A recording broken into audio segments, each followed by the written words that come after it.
एक समय की बात है। एक गांव में एक बूढ़ा रहता था जिसका नाम था दुनकीलाल। दुनकी हमेशा गुस्सैल स्वभाव में ही रहता था।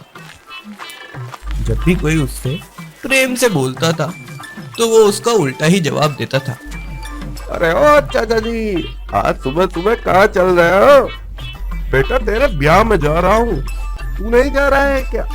कैसी बात कर रहे हो चाचा जी, मेरे ब्याह को तो हुए 5 साल हो गए। अरे जब तेरे ब्याह को हुए 5 साल हो गए तो तेरी लुगाई के पास बैठना, यहाँ क्यों भेरा रहा है? आया बड़ा। सभी गांव वाले दुनकी के इस व्यवहार से परेशान थे, पर उसको समझाए भी तो कैसे, क्योंकि गांव का सबसे वृद्ध आदमी भी तो वही था। क्यों जी, आपके खाने में क्या बनाऊं? तेरा जो मन करे वो बना ले, मेरे पास इतना समय नहीं कि मैं तुझे बता सकूं कि क्या बनाना है क्या नहीं बनाना। ठीक है, आप आपका काम कर लीजिए, मैं खाना बना देती हूँ। दुनकी के पास तो ऐसे कुछ काम नहीं था, इसलिए वह वापस ही अपने बिस्तर पर सो जाता है। वहीं उसकी पत्नी लक्ष्मी भी रसोई में खाना बनाने लग जाती है।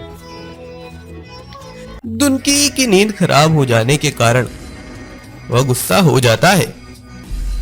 अबे अक्कल की दुश्मन, जब तुझे पता चला था कि मेरी नींद लग रही है तो क्यों खराब करती? मैं तो खाने के लिए ही कहने आई थी ताकि आप गरम खाना खा सके। ऐसा कर, मेरे पाती का खाना किसी कुत्ते को डाल दे, मुझे नींद आ रही है और अब मुझे नींद में परेशान मत करना। ऐसे तो दुनकी ने लक्ष्मी से खाने की मना कर दी थी, पर अंदर ही अंदर उसे भूख भी बहुत लग रही थी। लक्ष्मी भी दुनकी की बात मानकर खाना लेके घर के बाहर आ जाती है। तभी वहां से एक सन्यासी गुजरता है। बेटा कुछ खाने का है क्या? सुबह से भूखा हूँ। बाबा जी, ये खाना मेरे पति का है, उन्होंने खाने के लिए मना कर दिया था। क्या आप इस खाने को दक्षिणा में ले लेंगे? हम तो सन्यासी है बेटा, आप श्रद्धा से जो भी देंगे वह ले लेंगे। उधर दुनकी को भी भूख लगने लगती है और वो अपने घर के बाहर खाने को ढूंढते ढूंढते आ जाता है। अरे पागल औरत, तुझे मैंने कहा था ना कि मेरा खाना कुत्ते को डाल देना, और तू इस ढोंगी बाबा को मेरा खाना दे रही है। ला, मेरा खाना मुझे दे। दुनकी लक्ष्मी से वह खाना ले लेता है। तूने मेरा अपमान किया है मात्र एक वक्त के खाने के लिए। मैं श्राप देता हूँ कि तू कितना भी खाना खा ले, तेरी भूख शांत नहीं होगी। सन्यासी दुनकी को ये श्राप देकर वहां से निकल जाता है।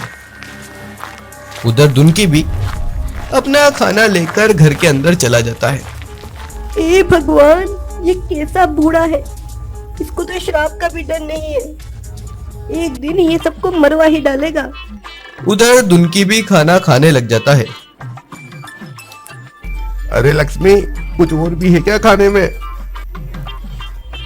जितना खाना बनाया था सब रख दिया, अब मेरे पास कुछ भी नहीं बचा है। चल ठीक है, मैं थोड़ा घूम आता हूँ। और गांव में खाने की तलाश में निकल जाता है। घूमते घूमते दुनकी को एक घर के सामने से हलवे की खुशबू आती है। अरे वाह, ये तो हलवे की खुशबू आ रही है। दुनकी चुपचाप से उस घर में घुस जाता है और हलवा खाना लग जाता है। थोड़ी ही देर में दुनकी को किसी के आने की आवाज सुनाई देती है। अरे शायद कोई आ रहा है, यहाँ से निकलना होगा। दुनकी वहां से छूमंतर हो जाता है।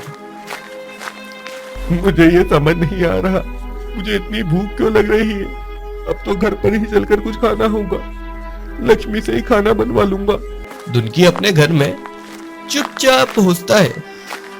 अरे लक्ष्मी, कुछ खाने का हो तो दे दे, बहुत भूख लग रही है, भूख के मारे मेरे प्राण नहीं निकल जाए।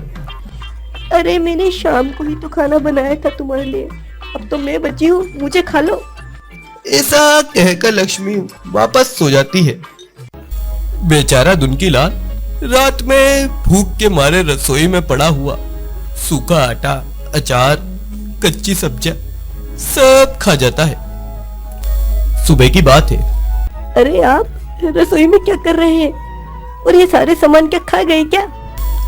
दुनकी उसकी भूख न मिटने वाली बात उसको बताता है और यह भी बताता है कि सब उस सन्यासी की शराब की वजह से हुआ है। अरे तुम चिंता मत करो, अपन दोनों उस सन्यासी के पास जाएंगे और शराब से मुक्ति कैसे न कैसे करके पाएंगे। सन्यासी नदी के किनारे अपनी तपस्या में लीन रहता है और थोड़ी ही देर में वहां पर दुनकी और लक्ष्मी आते हैं। प्रणाम मुनिवर, माफ कीजिएगा, हमने आपकी तपस्या में खलल डाली। कोई बात नहीं बेटा, बोलिए कैसे आना हुआ। लक्ष्मी सन्यासी को अपनी पूरी बात बताती है कि कैसे उसका पति दिन भर भूख से तड़पता रहता है। मुझे माफ कर दीजिएगा मुनिवर, मुझसे गलती हो गई। आइंदा से किसी के साथ गुस्से में बात नहीं करूंगा, सभी का सम्मान करूंगा। माफ कर दीजिए मुनिवर। बेटा, जो तुमने किया है उसका फल तुम्हें मिल गया है। मैं मेरा श्राप तो वापस नहीं ले सकता, पर हाँ, और ये एक जड़ी बूटी है। जब भी तुम उसको खाना खाओ, उसके बाद इस बूटी को खा लेना, तुम्हारी भूख शांत हो जाएगी। दुनकी सन्यासी से वो बूटी लेकर अब जब भी दुनकी लाल खाना खाता उसके पश्चात वो बूटी ले लेता। बूटी ने अपना काम कर दिया था और दुनकी लाल ने भी अपना गुस्सा शांत कर दिया था।